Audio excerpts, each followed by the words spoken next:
여러분의 기도와 또 이렇게 사랑 속에서 2주 동안 이렇게 성기순례 잘 마치고 올 수 있었습니다. 그러나 아쉬움이 있었던 건 다른 교회는 다 이렇게 성도들과 같이 함께 성기순례를 했는데 같이 못하고 저희만 외롭게 그래서 항상 그런 마음이 들어요.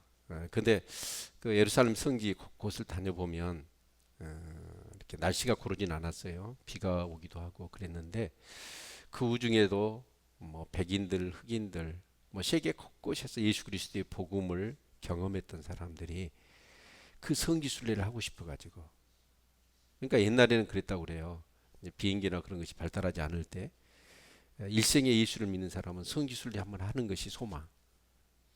그래서 그 경비 그런 모든 것을 모아가지고, 그런데 곳곳이 와서 보면 아, 정말 인산인해를 이루면서 끊임없이 성지순례단들이, 그래서 예수님이 태어나셨고 또 예수님이 죽으셨고 뭐 그럴 수 있는 추정되는 곳에 교회를 세워서 거기에 이제 예수님이 누웠던 바닥들, 예수님이 그 골고다에 피 흘리셨던 그런 곳들, 십자가를 지고 하다 쓰러지셨던 곳들, 그런 곳을 가보면 정말 사람들이 어쩌냐면 그거 한 번 더 만지고 싶어가지고 그 바위들이 어떻게 되냐면 다를 대로 달았어요. 물론 우리가 성경을 통해서도 이렇게 하나님 은혜를 경험할 수 있지만 정말 예수님의 그 채취 그리고 믿음의 그 조상들, 성경에 나와 있는 수많은 인물들의 그런 사람들의 채취가 녹아들어 있는 그 현장에 가서 뭔가 또 은혜를 체험하는 것은 또 다른 그런 은혜인 것 같아요. 저는 우리 성도님들도 좀 그런 계획들을 세우시고 그래서 꼭 성지순례를 하셨으면 좋겠어요. 아멘. 제가 인상적인 어떤 것을 몇 가지만, 제가 이렇게 영상을 찍었는데 어제 새벽에 도착한 관계로 이렇게 좀 준비를 해서 여러분과 같이 나눴으면 좋았는데 그러지를 못했습니다. 몇 가지 또 이렇게 인상적인 것들이 있었는데 러시아 사람들인 것 같아요. 그런데 이제 그 요단 강에 세례, 예수님께서 세례를 받으셨던 거, 세례 요한에게 그곳이 와서 큰 한 50명 정도가 이렇게 여자들은 안에 이렇게 수영복을 입은 것 같아요. 그리고 하얀 이제 가운을 입고 남자들도 마찬가지로 그렇게 해서 그 요단에, 근데 그 분들 보니까 세례는 아니더라고요. 그래서 가이드한테 물어봤더니 세례가 아니고 정결 의식이라고 그래요. 그래서 그 예수님이 세례는 이제 자기 고국에서 받았겠죠. 그런 사람들이 은혜를 사모하면서 예수님이 그 세례를 받았던 그곳에, 근데 그 정결 의식이라는 게 뭐냐면 그 물에 7번 몸을 담그는 거예요. 자기 스스로. 그런데 막 예배를 드리고 찬송을 하면서 그 엄숙하게 그 정결 의식들을 행하는 것들. 근데 이만한 꼬마도 있고 뭐 어린 아이들도 있고 그런데 그것이 푹 몸을 잠기고 그러면서 그 물이 깨끗한 물이 아니에요. 항토물입니다. 그런데 그곳에 몸을 담그면서 뭔가 그 예수님이 세례를 받았다는 것이 자기도 몸을 담가보고 싶은 그런 마음들, 그런 것들을 보면서 또 다른 그런 은혜가 있었지 않았나 생각이 되어집니다. 또 하나는 통곡의 벽에 갔는데 전에는 공사 중이었거든요. 근데 그 안에를 들어가 볼 수 있었어요. 영상으로 다 찍어 놨는데 수많은 그 유대인들이 거기서 기도를 하더라고요. 계속 이만한 꼬마부터 해가지고 다 성경을 펴고 성경을 읽고 성경을 낭독하고 또 기도하고. 근데 이제 그 통곡벽 앞에는 비가 와서 관광객들이 많이는 없었는데 그 정통 유대인들, 까만 모자에 머리 깎지 않고 이렇게 염소수처럼 이렇게 늘어뜨리는 유대인들이 한 20명 정도가 막 그 춤을 추면서 막 기도를 하더라고. 그러니까 이게 종교적인 기도가 아니라 그들의 삶 속에서 막 그 기도의 항연이라고 할까요? 막 비가 오니까 막 미끄럼지들을 타면서 춤을 추면서 막 이렇게 찬양하고 기도하는 모습들, 그게 좀 인상적이었습니다. 저들은 신앙생활 하면서 기도 생활을 즐기고 있구나. 얼굴 속에서 막 그게 묻어나더라고요. 또 한 곳이 여리고인데 열왕기하 2장에 보면 이제 엘리사가 승천하고 이제 엘리야가 승천하고 엘리사가 남았잖아요. 그런데 그 여리고 땅이 살기는 좋은 곳인데 물이 좋지가 않아요. 그래서 곡식이 이렇게 좀 꽃이 피다 열매 맺다가 다 떨어져 버리고, 그래서 정말 그 어려운 상황 가운데 있는데 사람들이 이제 엘리사한테 그 얘기를 해요. 이건 살기는 좋은 곳인데 물이 좋지 않아서 그런다라고 했더니 아마 그 소금을 가져라고 그래요. 그래서 그 소금이 아마 사해 소금인 것 같아요. 그것을 갖다가 거기다 뿌립니다. 뿌렸더니 거기에 이제 물이 어떻게 냐면 아니 물이 콸콸콸 쏟아져 나오면서 그 물이 어떻게 해요? 아주 좋은 물이 되는 거예요. 그래서 그냥 농사가 잘 되고 그러면서 그 이제 그 엘리야의 셈이라고 하는 그곳을 가봤거든요. 네, 근데 거기서 이제 물이 그 중동 지역에 한쪽 수로 양쪽으로 이렇게 흘러내리더라고요. 콸콸콸 흘러내리는 거예요. 그런데 이제 그 뭐 그 아랍인인 것 같아요. 거기다 식당을 차려놨더라 바로 밑에다. 그러니까 그 한쪽의 물을 보려면 그 식당을 지나가야 돼. 그러니까 그 사람이 어째 거기서 식당을 지어서 음식을 팔고 입장료를 받아요. 자리 좋은데 잡아가지고 돈 많이 벌더라.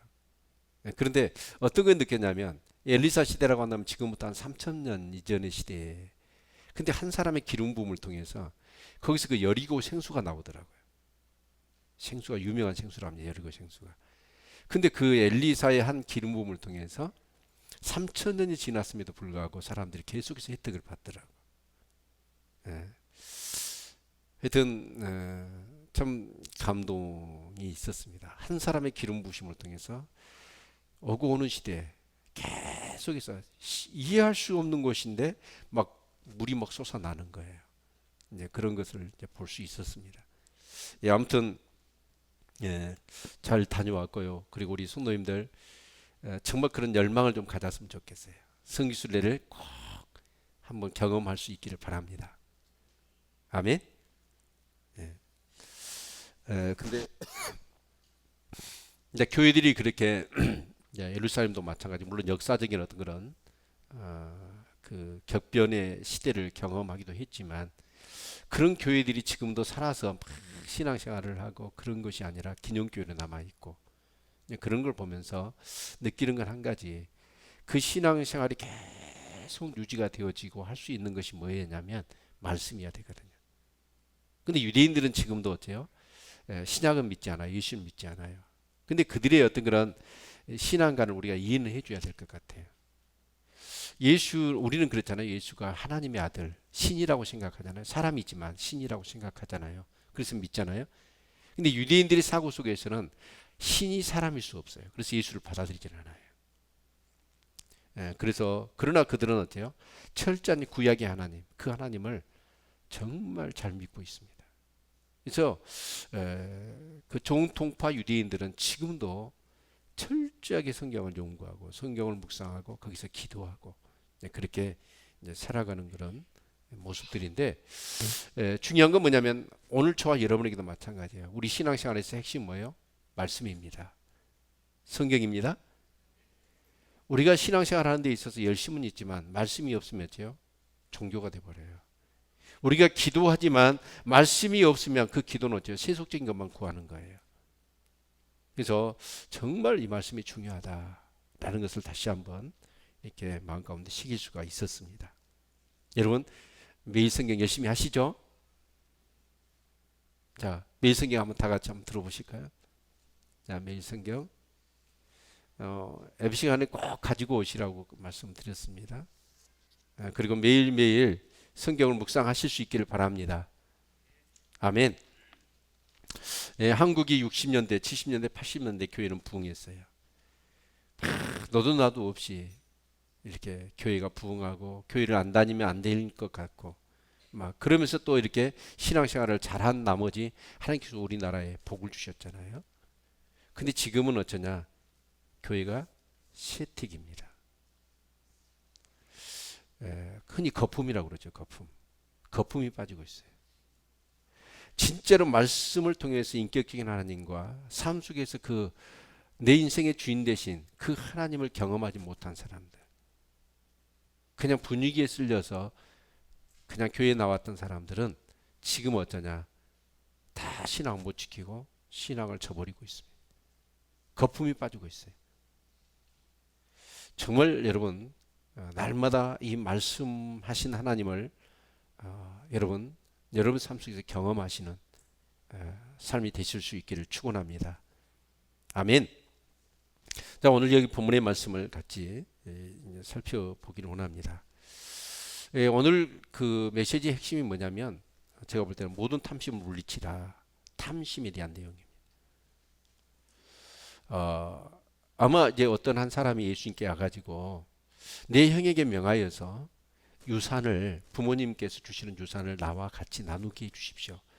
아마 이 사람의 형이 이제 뭐 큰 형이겠죠. 형제가 몇인지는 모르겠어요. 형제였는지 또 형제들이 여럿이 있었는지는 모르겠지만 유대인의 법에 의하면 장자는 다른 형제의 2배를 받게 되어 있습니다. 근데 그 장자 큰 형이 아마 유산을 부모님의 유산을 골고루 그 법에 의해서 나누지 않고 아마 자기가 그 대부분을 가져버렸던 것 같아요. 그러니까 이 동생이 이제 억울한 생각 가운데서 예수님께 와서 형들한테 명령해가지고 유산을 하나님 정하신 법을 따라서 나누도록 해달라라고 하는 그런 부탁을 예수님께 하고 있는 내용입니다. 그러자 예수님께서는 어째요? 어리석은 그 부자의 비유를 말씀하시면서 탐심을 물리치라라고 하시는 그런 말씀입니다. 결국 이제 이 탐심은 지금 현재 자기가 가지고 있는 것보다 더 가지려고 하는 것이 탐심이잖아요. 자, 그런데 결국 이제 물질입니다. 물질관인데 오늘 시대에 가장 큰 우상이 있다고 한다면 바로 물질입니다. 재물이죠.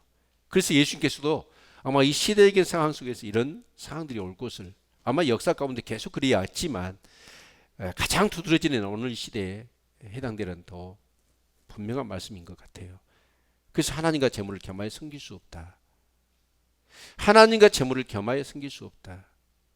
하나님과 쌍벽을 이루면서 사람들에게 영향을 줄 수 있는 그 요소가 뭐냐면 다른 게 아니고 부초도 아니고 여러분 뭐 석가도 아니고 그 어떤 것도 아니고 결국 하나님과 쌍벽을 이루며 사람들의 마음의 영혼을 사냥질할 수 있는 것이 뭐냐?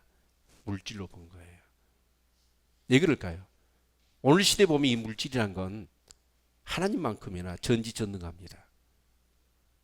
사람들의 마음 가운데 온통 그 생각이잖아요. 돈만 있으면 뭐든지 된다 라고 하는 그런 생각들이 너무나 사람들의 마음 가운데 팽배한 것 같습니다. 돈이면 다 된다. 그렇잖아요. 하나님은 우리가 막 기도해도 주시지 않잖아요. 별로 답답할 정도로. 근데 돈이면 어째요? 즉각 모든 것들이 다 이루어지거든요.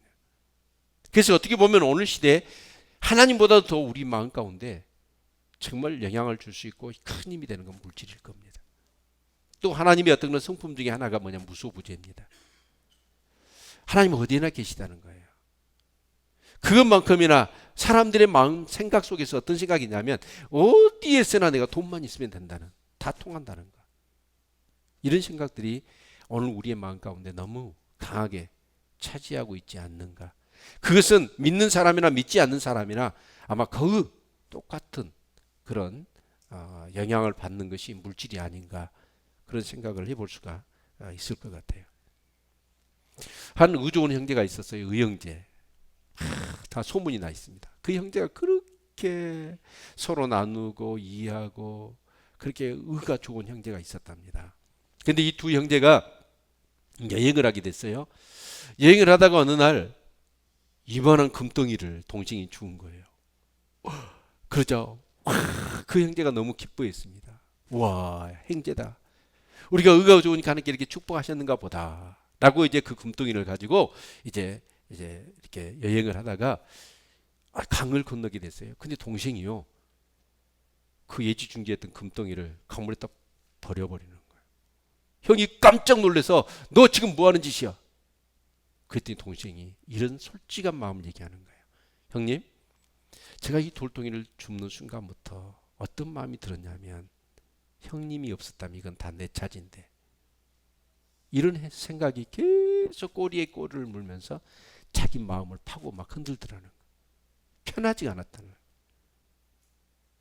그래서 결국 이 금덩이 때문에 형하고 나하고 좋은 관계가 깨질 것 같다 해서 버린 겁니다. 그랬더니 형이 바로 그 얘기를 하는 거예요. 동생아, 어쩌면 그렇게 네 생각하고 내 생각이 똑같는데 그 금덩이를 네가 주는 순간부터 이런 마음, 저 동생이 아니었다면 저건 내 건데, 동생만 없으면 저건 전부 내 건데, 이런 생각이 들더라는 거예요. 잘했다. 형이 얘기를 하는 거예요. 그렇게 의가 좋았던 그 형제가 그 금덩이 그거 하나 때문에 그 순간부터 의가 나누어지고 동생만 없었다면, 형만 없었다면 이건 내 차지인데 라고 하는 그런 생각이 들더라는 것입니다. 어떻게 보면 그만큼 이 물질이란 것이 우리에게 영향을 준다라고 하는 하나의 예화가 되지 않는가 싶습니다. 여러분, 오늘 이 예수님께 이 한 사람이 와가지고 내 형한테 명령해가지고 그 유산을 그 법대로 공평하게 좀 나누도록 해 주십시오 라고 예수님께 부탁을 했어요. 그때 예수님께서 어떤 대답을 하시냐면 14절 같이 한번 읽어볼까요? 같이 읽습니다. 시작. 이르시되 이 사람아 누가 나를 너희의 재판장이나 물건 나눈 자로 세웠느냐? 책망을 하시는 거예요. 예수님이 성경에 보면 어떤 그런 상황 속에서 이런 이렇게 뭔가를 요구했을 때 책망적으로 이렇게 얘기하지 않으셨어요.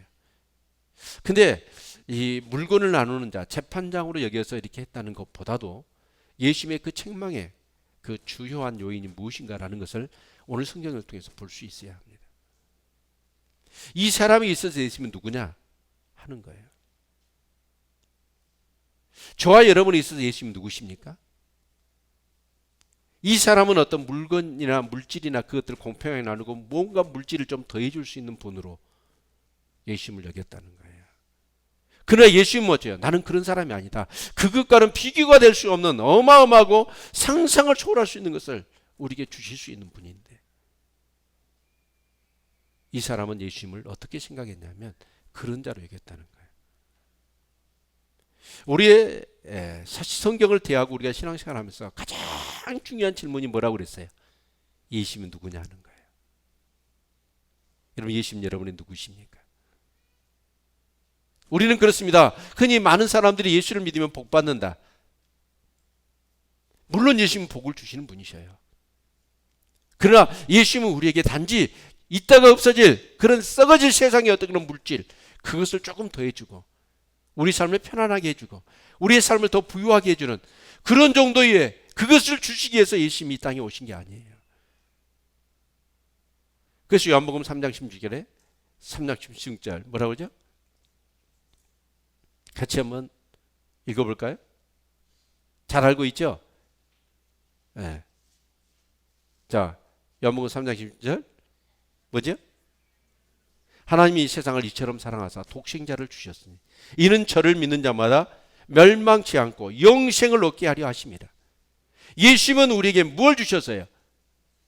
영생을 주시려고 오신 분이에요. 아멘. 그래서 예수는 누구십니까? 나에게 영생을 주신 분이셔요. 근데 많은 사람들이 신앙생활을 하고 하나님을 믿고 예수님을 믿는데 무엇 때문에 예수를 믿느냐면 복 받으려고 하는 생각. 조그만 물질을 더 어떤 사람이요 열심히 직장생활을 했답니다. 근데도 애기들이 크고 학교를 가르쳐야 되고 학교를 보내야 되고 교육을 시켜야 되고 또 생활을 해야 되니까 계속해서 빠듯한 거예요. 그래서 사장님한테 이런 생각이 들더래요. 월급 좀 올려줬으면 좋겠다. 그게 너무 힘드니까 사장님을 찾아갔답니다. 이 사장님에게 가서 사장님 제가 정말 힘든데 열심히 일했는데 너무 힘들다고 월급 좀 올려주세요. 얼마나 올려주면 좋겠느냐 그랬더니 15,000원 올려주세요. 그랬더니 사장님이 책망을 하더래요. 이 사람아 나는 너를 어떻게 보고 있냐면 이 회사의 후계자로 보고 있다. 그런데 그 조그마한 물질 그것 때문에 연연해서 그랬느냐 라는 거예요. 사실 어째요? 저와 여러분이 예수 그리스도를 믿으면 영생을 주셨을 뿐만 아니라 영접하는 자 곧 그 이름을 믿는 자는 하나님의 자녀가 되는 권세를 주셨습니다. 아멘. 예수 그리스도를 믿음으로 저와 여러분은 어째요? 하나님을 아버지라 섬기고 하나님의 자녀의 권세를 주신 거예요. 그래서 하나님의 자녀가 되면 어쩌습니까? 그 하나님 것이 전부 다 내 것이고 하나님의 나라를 기업으로 받는 사람이 바로 예수를 믿는 사람이에요. 아멘. 우리가 예수를 믿음으로 인하여 하나님을 어째요? 하나님 나라, 그리고 그 하나님 나라에 있어서의 그 영원한 생명을 우리에게 주신 분이에요. 아멘. 그래서 예수님을 어떻게 해요? 조그마한 자기 물질 때문에 그것을 해결해 주고 자기가 받아야 될 물질을 그렇게 받고자 하는 예수님으로 여기는 그 사람에 대한 생각이, 관점이 잘못됐다라는 것을 책망하시는 거예요. 오늘 여러분 이 교회를 다니시면서 여러분 예수님을 믿고 신앙생활 하면서 여전히 예수 그리스도를 통하여 진짜 내게 주시고자 하시는 그 하나님 나라와 그 영원한 생명, 이것을 예수 그리스도를 통해서 받아야 합니다. 아멘. 그 영원한 생명, 그 생명은 뭘까요? 우리 육체에 붙어있는 목숨이 아니에요. 우리 목숨은 우리의 수명이 다하는 순간에 우리는 끝나요. 그러나 예수께서 주신 생명은 뭐예요? 영원한 생명이에요. 저 천국 하나님 나라에 이룰 수 있는 영원한 생명. 그래서 나는 길이요 진리요 생명이라고 말씀하셨을 때 그 생명을 얘기하는 거예요. 여러분 예수 그리스도를 믿음으로 인하여 그 영원한 생명이, 영생이 여러분에게 주어졌음을 믿으십니까? 그리고 그것을 오늘 삶을 살아가면서도 그 예수 그리스도, 나는 길이요 진리요 생명이라고 했는데 바로 예수 그리스도가 나에게 생명을 주신 게 아니라 예수 그 자체가 나에게 생명이에요. 나는 포도나무, 너희는 가지니, 그 포도나무에 그 가지가 붙어 있음으로 인하여 이 가지는 어째요? 생명의 기운을 받습니다. 여러분 정말 수분과 양분을 공급받아 이 가지는 어째요? 꽃이 피고 열매 맺고 풍성한 삶을 사는 거예요. 그와 마찬가지로 예수는 뭐예요? 나에게 생명입니다. 이 가지가 나무에서 끊어지면 어째요? 생명에서 끊어지는 거예요. 이 가지를, 생명에서 끊어진 가지에게 필요한 게 뭐예요? 거름 주고, 여러분 거기다 거름 주면 빨리 더 죽어요. 빨리 그 나무에서 끊어진 이 가지는 어째요? 생명의 근원에는 붙는 거, 바로 예수 그리스도에 붙어 있는 거. 이것을 여러분이 그 예수 그리스도를 통하여 물간과 채간을 통해 수분과 양분을 공급받듯이, 그러면서 뭔가 내가 살아있는 거, 그러면서 내가 살아있음으로 인하여 꽃이 피고 열매가 맺고 내 삶의 가치와 영광이 드러나는 그것을 예수 안에서 날마다 경험하셔야 돼. 예수 안에서 그 영원한 생명이 나한테 있느냐는 거예요. 이게 있는 사람은 어떻습니까? 그냥 목숨을 위해서, 육체를 위해서 뭘 먹을까 입을까 마실까, 그건 상관하지 않습니다. 이번에 성지순례 김상금 선교사님이 여러 가지 얘기들을 해주시더라고요. 선교사님들, 유럽의 그 선교사님들 한 15명인가, 정확한 숫자는 기억이 나지 않지만 그 IS에 붙잡힌 거예요. 그래서 너희들이 이슬람으로 개종을 해라. 그러면 살려준대. 그렇지 않으면 죽이겠다. 그 15명의 선교사님들, 여자들도 있었는데 한 사람도 예수를 부인하지 않는 거예요. 십자가에 다 죽이고 심지어는 입에다가 호수를 집어넣어서 이 배를 이렇게 해가지고 칼로 그냥 배를 터뜨려가지고 사람들 보는 앞에서, 그러면서 예수 믿을래? 아니면 너희들 이슬람으로 개종할래? 근데 그 15명의 선교사님들이 한 사람도 예수를 부인하지 않고 자기 목숨이 끊어지더라도 예수 신앙을 지킨 거예요. 그게 뭐겠어요? 내 육체적으로 그 고통을 가하고 내 목숨을 끊는 한이 있더라도 포기할 수 없는 그 영원한 생명, 바로 예수 안에서 주어진 그 생명, 그게 있었던 거지.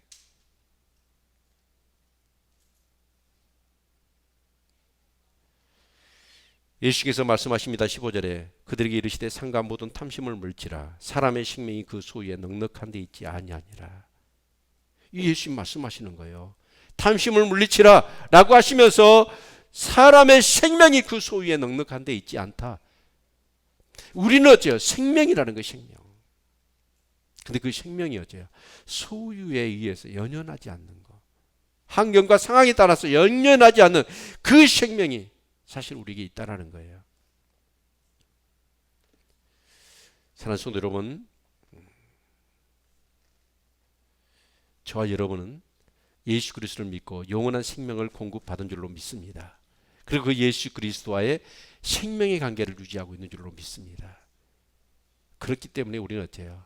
그 소유로 인하여 잘 사네 못 사네, 사네 죽네, 그렇지 않아요.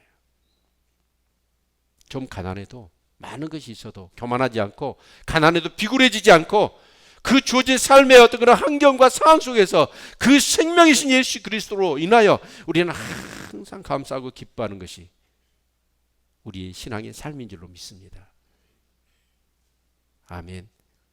그 예수 그리스도를 통하여 그 생명의 관계, 그 풍성한, 도적이면 도적질하고 죽여 멸망시키는 것이지만 내가 온 것은 양으로 생명을 얻게 하고 더 풍성히 얻게 하려는 것이라 라고 말씀하셨거든요. 그래서 그 예수 그리스도 안에 생명을 얻었을 뿐만 아니라 그 예수 그리스도와의 관계 속에서 풍성한 삶을 살아가는 저와 여러분의 삶이 되기를 소망합니다. 아멘. 그러시려면 어째요? 예수 그리스도를 정말 그 만남을 즐기시고 그 예수 그리스도와의 생명의 관계를 누리는 삶을 풍성하게 살아가는 저와 여러분의 삶이 되시기를 축원합니다. 저는 모르겠어요. 비가 와서 그랬는지 모르지만 통곡의 비가 앞에서 유대인들이 그 정통 복장을 하고 그 기도의 항연을 비를 맞으면서 하는 모습 보면 그 유대인들에 대한 인식이 좀 달라지더라고요. 비록 그들이 예수를 믿지 않지만 하나님의 은혜를 누리고 즐기는 것을 보았어요.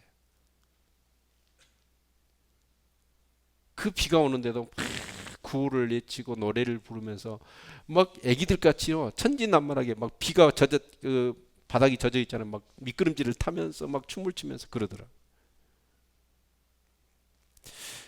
예수 그리스도 안에서 비록 환경과 상황은 여러 가지 어렵다 할지라도 그 생명의 관계를 누릴 수 있는 우리 모든 성도님들 되시기를 주의 이름으로 축원을 드립니다. 이 사람에 대해서 하나님께서, 예수님께서 이제 비유로 하시는 말씀이 어리석은 부자의 비유거든요. 이 어리석은 그 부자에 대한 얘기가, 한 부자가 있는데 그 밭에 소출이 풍성했어요. 풍성했어요. 그랬더니 이 사람이 심중에 어떤 생각을 가졌냐면, 자 17절 이후로 말씀을 같이 한번 볼까요? 17절, 18절, 같이 19절까지 같이 한번 읽겠습니다. 시작. 심중에 생각하여 이르되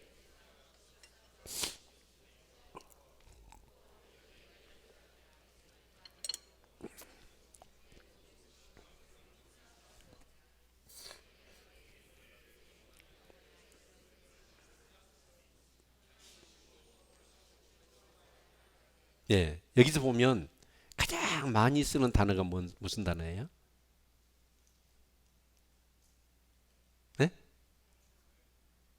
네라고 하는데, 내가 이렇게 하는 내 곡간, 내 모든 곡식과 물건, 내 영혼, 나라고 하는 마인, 소유, 나의 것이다라고 하는 이런 생각이 굉장히 이 사람이 많이 있었던 거예요. 모든 것이 내 것이다. 여러분 밭에 소출이 많았어요. 내가 농사 잘 지어서 이렇게 된 것이니까 전부 다 내 것이라고 생각한 거예요. 자, 근데 우리가 농사를 지을 때 어째요? 물론 농부의 수고는 정말 땀방울은 굉장히 중요한 것입니다. 그러나 생각해 보십시오. 태양을 주시지 않고 비를 주시지 않는다면, 바람을 일으켜 주시지 않는다면, 아니 그 씨앗에 있는 그 생명, 그것을 처음 디자인하신 분이 누구예요? 하나님이시거든요. 하나님이 함께 하시지 않았다고 한다면 그게 될까요?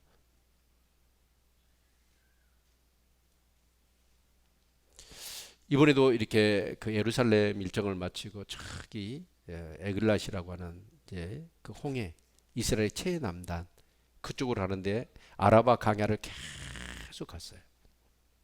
근데 그 아라바 사막은 그랜드 캐년처럼 아주 장관이 이루어집니다. 근데 거기에는 식물이 자랄 수가 없습니다. 전부 다 흙이고 모래고 바위투성이에요. 몇 시간을 가더라도 어때요? 식물 하나가 없습니다. 물론 조각목이라고 하는 그 뿌리를 한 20m까지 박는 그 아카시아 일종의 그 나무들은 군데군데 이렇게 한 그루씩 서 있을 뿐이지 모든 게 비를 내리지 않으니까, 물이 없으니까 아무것도. 근데 신기한 게 우리가 갈 때가 우기였거든요. 근데 이제 비가 좀 면밀히 내리니까 거기서 뭐냐면 풀들이 자라는 거예요. 아무리 여러분 농부가 수고하고 땀을 흘린다 할지라도 여러분, 하나님께서 비를 내리지 않고 태양을 빛을 쪼여주지 않고 바람을 일으키지 않으면, 그리고 그 씨 안에 그 생명을 하나님 부어 넣지 않는다면 어떻게 그게 소출이 생길 수 있겠습니까? 우리 인간의 노력만으로는. 심지어는 어째요? 내 몸뚱이, 내 안에, 내 육체 안에 있는 생명까지라도 사실은 내 것이 아니에요. 근데 세상 사람들은 그렇습니다. 전부 다 이 어리석은 부자처럼 마인, 내 것이라는 거예요. 내 것. 내 영혼도 내 것이고, 내 곡간이고, 내 곡식이고, 내 물질이라는 거예요. 우리 몸을 한번 생각해 볼까요? 내 몸이 내 거예요? 내 것이 아니에요? 네? 내 것이라고 하는 전제는 어쩔 때 내 것이라고 하잖아요. 내 마음대로 쓸 수 있어야 돼요. 내 마음대로 움직일 수 있고 사용할 수 있어야 돼요. 그래야 내 것이죠. 그렇죠? 근데 우리 몸을 한번 생각해 봅시다. 생명하고 관계없는 것은 내 마음대로 할 수 있어요. 손, 발 마음대로 움직이잖아요. 근데 여러분 심장은 여러분 마음대로 돼요? 심장이 좀 지쳐 있는 것 같아. 그래서 속으로, 야 심장아 좀 오늘 멈춰. 돼요 안 돼요? 손을 움직이고 손발을 움직이듯이 멈춰야지. 오늘 피곤하니까 좀 쉬어야지. 여러분, 내 심장을 가지고 그렇게 할 수 있고 내 뇌를 가지고 그렇게 할 수 있나요? 할 수가 없어요. 그건 뭐냐면 내 몸 자체가 어째요? 내 것이 아니라는 증거예요. 하나님이 우리 안에 어째요? 그 심장과 우리 뇌의 어떤 그런 생명에 관계된 것은 어째요? 하나님 소유예요. 내 마음대로 할 수 있는 게 아니라고. 하나님이 정한 시간에 그냥 부르시면 내 심장이 먹고 내가 멎어요. 사람 별거 아니에요. 그렇죠? 그냥 하나님 부르시면 가는 거예요.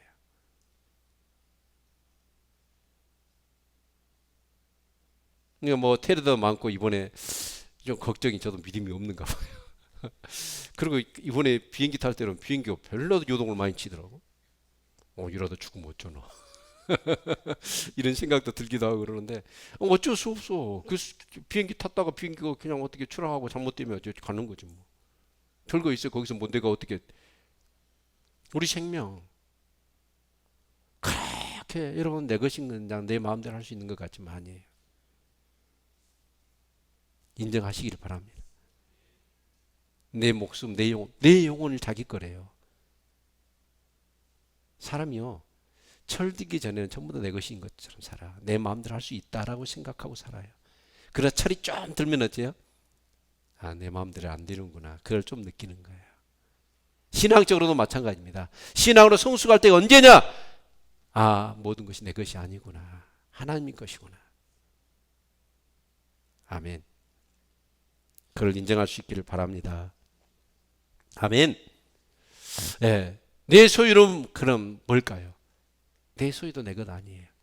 정말 우리 크리스찬에 있어서 가장 중요한 인식은 뭐냐면 내 것이 내 것이 아니라는 거예요. 우린 청직이에요.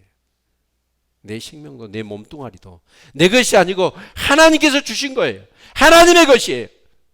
그것으로 인정하는 것부터 우리 신앙은 시작된다라고 할 수가 있을 것입니다. 아멘. 오늘 이 부자는 어떻습니까? 전부 다 내 것이라는 거예요. 자, 농사가 잘 됐어요. 그러다 보니까 어째요? 곡간, 창고가 너무나 비좁다. 그것을 헐어요. 그래서 더 크게 짓고 거기다 쌓아두는 거예요. 쌓아두는 거예요. 근데 왜 쌓아둘까요?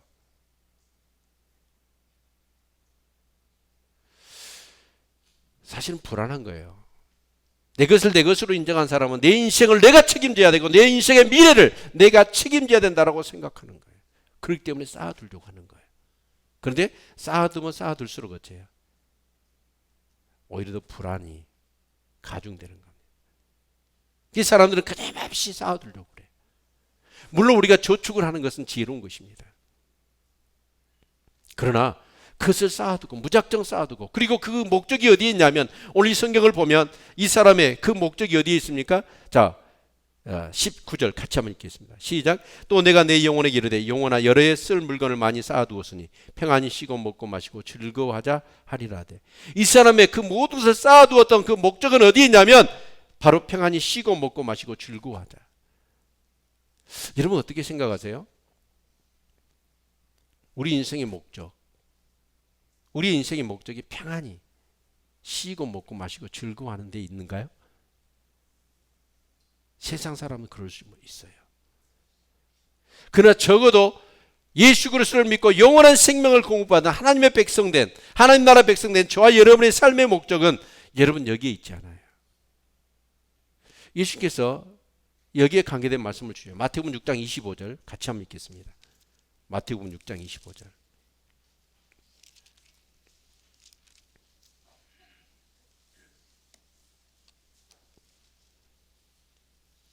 우리 같이 한번 읽겠습니다.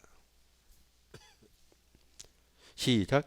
그러므로 내가 너에게 이르노니 목숨을 위하여 무엇을 먹을까 무엇을 마실까 몸을 위하여 무엇을 입을까 염려하지 말라. 목숨이 음식보다 중하지 아니하며 몸이 의복보다 중하지 아니하냐. 사람이 목숨을 위하여 무엇을 먹을까 무엇을 마실까 몸을 위하여 무엇을 입을까 염려하지 말라는 거예요. 그런데 사람들은 어째 목숨이 음식보다 뭐가 더 중요해? 목숨과 음식보다 음식 중에서 목숨이 중요해 음식이 중요해? 목숨이 중요해. 이런 몸과 의복 중에 어떤 게 더 중요해요? 몸이 더 중요해요. 근데 우리는 어째요? 목숨을 위하여 마실 것을 목숨을 희생하고 몸을 희생하며 의복을 마치 우리에게 하나님께 주신 영원한 생명을 가지고 뭐래요? 육신을 이하여 살아가는 것.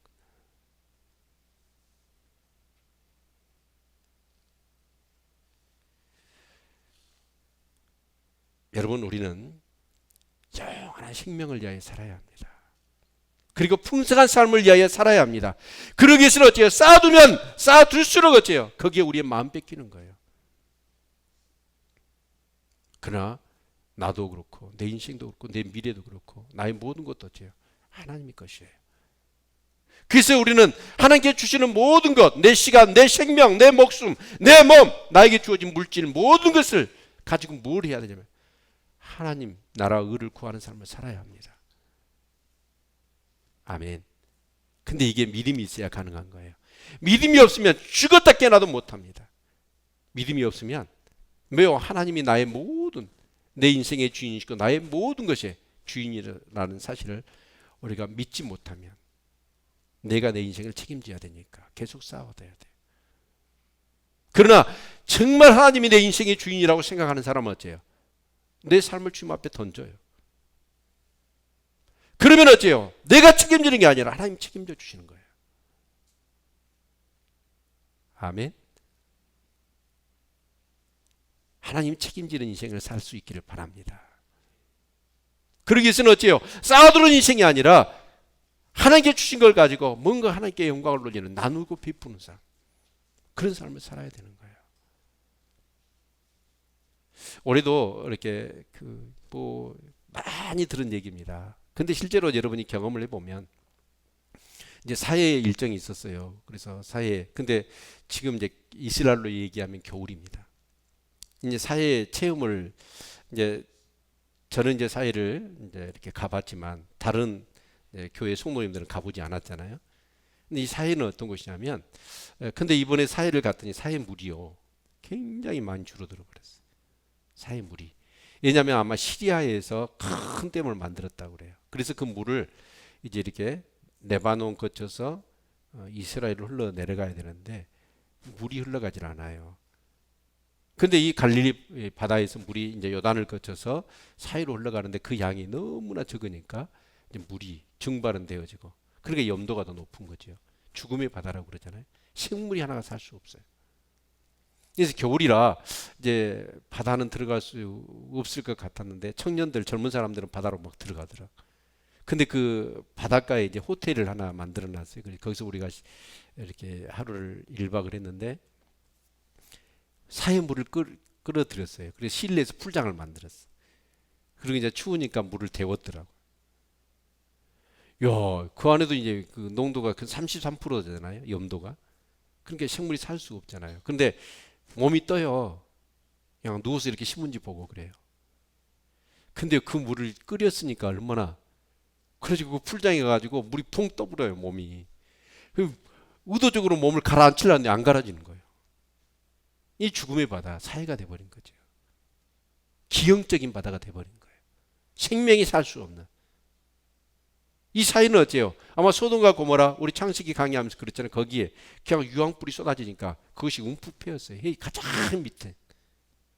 그러니까 이제 그곳에 그 산도 전부 다 이제 바다입니다. 아니 그 소금이더라. 근데 여러분 어디로 흘러 보내지를 않으니까 바다가 썩어버리고 죽어버린 거지. 우리가 보는 시내물이나 강물은 그렇습니다.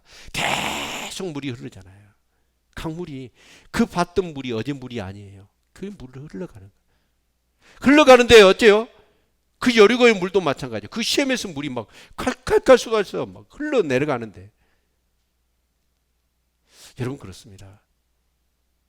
우리는 뭔가 나누어야 됩니다. 베풀어야 됩니다. 내 것이냐 곡간을 쌓고 계속해서 그와 쌓아두면 여러분 그게 우리의 생명을 풍성하게 하는 것 천만의 말씀. 여러분 우리의 삶을 헛된 것에 낭비하지 않기를 소망합니다. 예수 그리스도 안에 주시는 영원한 생명을 가지고 그리고 그 생명을 통해서 주셔지는 내 육체, 내 시간의 삶과 내 인생의 미래와 내게 주어진 물질과 모든 걸 가지고 이런 풍성한 삶을 사십시오. 나누고 베푸는 삶. 이거 하나님이 나의 공급자예요. 나의 필요에 채워주시는 분이에요. 그것을 경험하는. 그럴 때 우리는 어떻습니까? 더 베풀고 나누며 그럴 때 어째요? 하나님 더 큰 흐름이 하나님을 통해서 내게 오는 거예요. 자본주의가 그거잖아요. 돈의 흐름을 흘러가는 거예요. 정말 저와 여러분의 삶 가운데 그런 역사가 있기를 축원합니다. 이 어리석은 부자처럼 막 쌓아놓고 정말 그러고 자기 인생의 목적이 오직 뭐예요? 평안히 쉬고 먹고 마시고 즐기는 것. 그것이 인생의 목적이 될 수 있겠습니까? 이번에 많은 선교사님들을 이제 선교사님도 같이 중동쪽에 있는 선교사님들 같이 만나서 여행도 하고 같이 대화도 나누고 그렇게 했습니다. 그런데 그 선교사님들을 보면 자기 일생의 모든 걸 다 하나님 앞에 드리면서 그런데 그 선교사님들 삶을 놓고 보면 그 자녀들을 놓고 보면 정말 어떻게 보면 기이할 정도로 어떻게 아이들을 교육을 시킬까? 근데 신기합니다. 주님을 위해서 그렇게 헌신하니까 그 선교사님들의 자녀들이 인터넷이라는 사람들이 되어지더라고요. 아멘. 절대로 공짜가 없는 거예요. 하나님 앞에 헌신하면 나누면 베풀면 진짜로 외국에 갔더니 외국 사람들이 우리나라를 걱정하더라고요. 사실 그래요. 정치적으로 경제적으로 또 여러 가지 뭐 세속적으로 엉망입니다. 교회도 마찬가지. 예 그래요. 계속해서 어째요? 쌓아두려고 하니까 나누려고 하지를 않는 거예요. 그러니까 나라가 어지러운 거예요. 힘든 거예요. 그런데 미국 사회는 다릅니다. 아무리 돈이 있다 할지라도 다는 아니지만 그래도 기독교적인 사상과 가치관을 가지고 있는 부모들은 어때요? 자식들 돈 있다고 해서 돈으로 키우는 게 아닙니다. 알바 시키고 네 학비 네가 벌어서 네가 학교 다녀라. 정말 우리가 좀 뭔가 잘못된 것 같아. 그리고 자식들 교육시키고 나서 그렇게 교육할 때도 그렇게 자기 자생적으로 자립적으로 뭔가를 하도록 하고 그 재산이 있으면 어째요? 죽어서 자식들이 남겨주지 않습니다. 다 기부해버려요. 사회에 한원을 시키는 거예요. 사회에 한원을 시키는 거예요.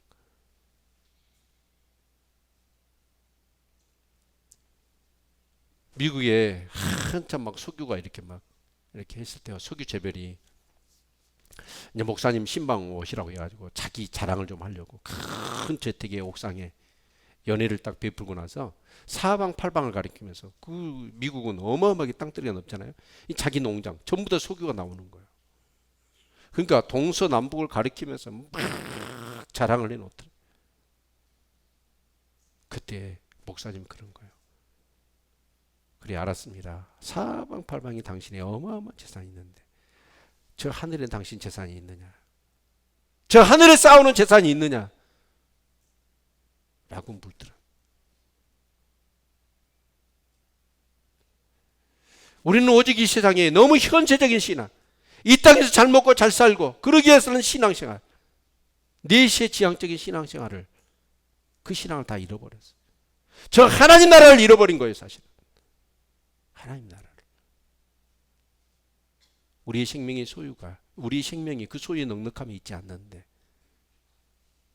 그 하나님께서 주시는 영원한 생명, 그리고 그 생명을 가지고 들어갈 그 하나님 나라, 그것을 우리는 잃어버린 거예요.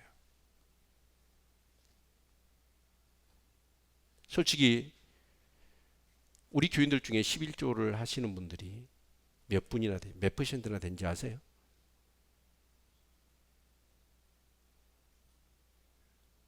적어도 내 인생과 내 삶의 모든 것이 하나님 것을 인정하는 신앙은 11조 신앙입니다. 내 소득의 10분의 1, 10분의 1은 세금으로 떼고 10분의 1은 하나님께서 드리는 거 쉬운 일이 아닙니다. 절대 쉬운 일이 아닙니다. 어려운 것입니다. 그럼에도 불구하고 그 11조를 떼서 하나님 앞에 기쁨으로 드릴 수 있는 신앙, 그건 뭐예요? 내 인생은 내 것이 아니고 하나님 것이라는 걸 인정하는 거예요. 그것을 안 하는 사람이 영원한 생명을 가졌다, 소유했다 보기는 어렵습니다. 어려운 거예요. 어떻게 보면 탐심이죠.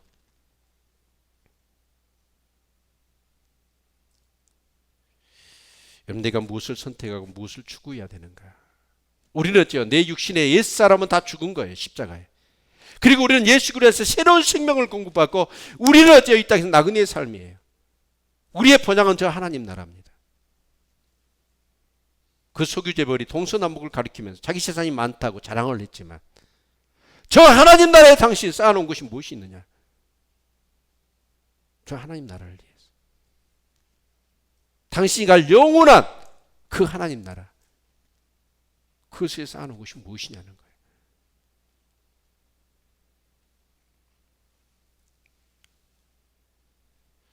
오늘 그 어리석은 부자에게 말씀하십니다.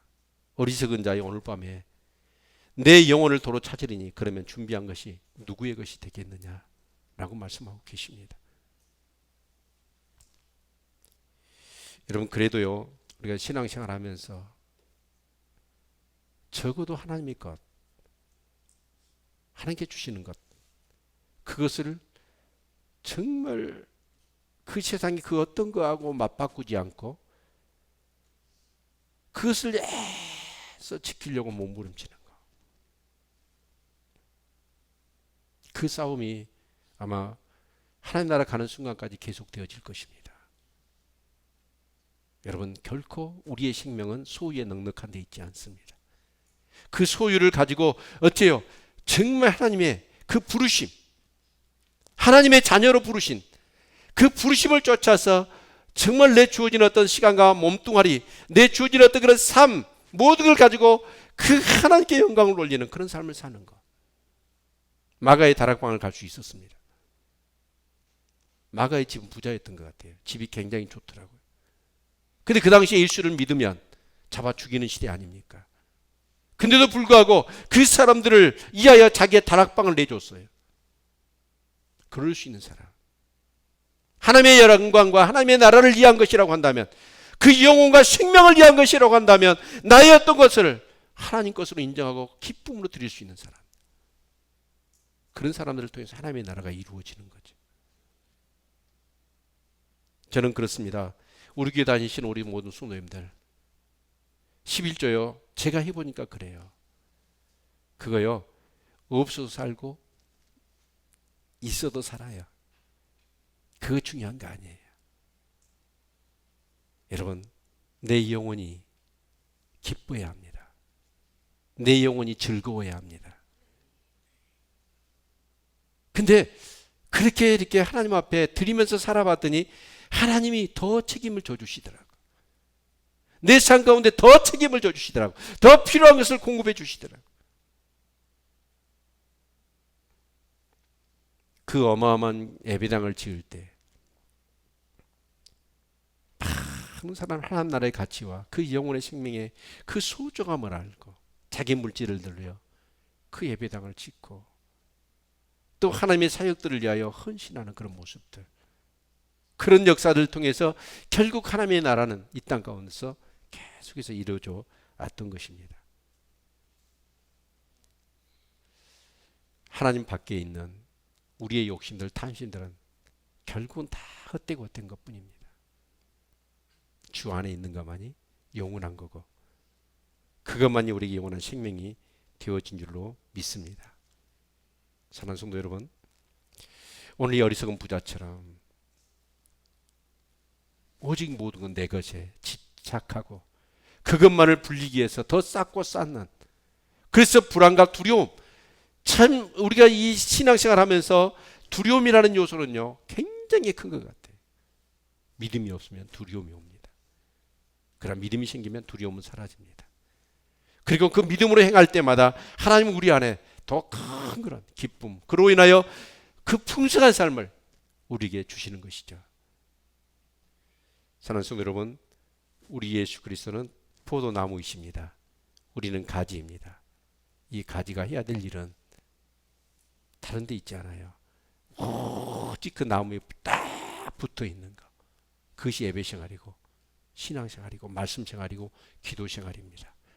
그렇게만 살면 여러분 시절을 쫓아서 어떻게 해요? 꽃이 피고 잎이 나고 열매 맺는 풍성한 삶이 되어지는 거예요. 거기서 예수 그리스도 안에서 답을 찾으셔야지, 예수 그리스도 밖에서 여러분 세상적인 것에 답을 찾아가지고는 결국 우리의 삶은 헛된 것입니다. 아멘. 아멘. 여러분 신앙생활을 즐기십시오.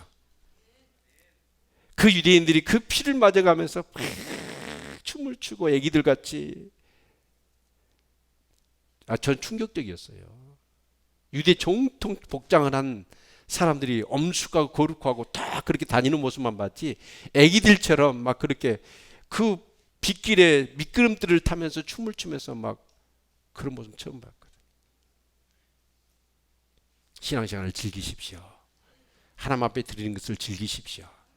하나님 앞에 더 헌신하는 것을 즐기십시오.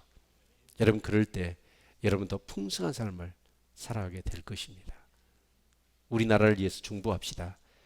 이 나라 정치 경제인들 정말 더 싸우려고 하는 것들, 그런 것을 다 버리고 나누고 베풀려고 하는 이 나라의 민족이 되어야 되겠죠. 우리 교회도 마찬가지입니다. 할 수만 있다면 더 선교하고 더 종교하고 더 구제하는 그런 일들에 우리의 재정이 더 많이 사용되어지기를 위하여 여러분 기도해 주실 수 있기를 축원합니다. 기도하겠습니다.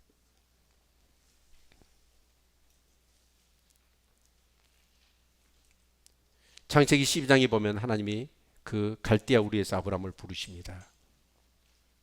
복의 근원이 될 것이고 내 이름이 창대하게 될 것이며 그 뭇별과 같이 많은 후손을 주시겠다. 그러면서 그 아브라함에게 너를 축복하는 자에게 내가 복을 주고 너를 저주하는 자에게 내가 저주하겠다라고 말씀해요. 복의 근원이 되게 하겠다. 오직 자기밖에 모르는 세상 속에서 하나님은 아브라함을 부르셔서 복의 근원이 되게 하시겠다 말씀하셨거든. 저와 여러분도 그 부르심이 있는 겁니다. 나를 통해서 수많은 영혼들이 구원받고 예수의 생명을 공급받고 이제는 자기를 위하여 쌓는 삶이 아니라 나누고 베푸는 그런 삶을 살아가는 그런 세상을 만드는 일에 하나님이 우리를 부르신 거예요. 11조 지금 신앙생활을 못하신 분들은 믿음을 달라고 기도하십시오. 이 시간 이후로 하나님 것을 인정하고 정말 하나님 것을 인정함으로 하나님이 내 인생을 내가 책임지는 게 아니라 이제 하나님께서 책임지시는 그런 삶을 살기를 원합니다. 우리 한번 결단하고 시간 하나님 앞에 기도하는 시간 갖도록 하겠습니다.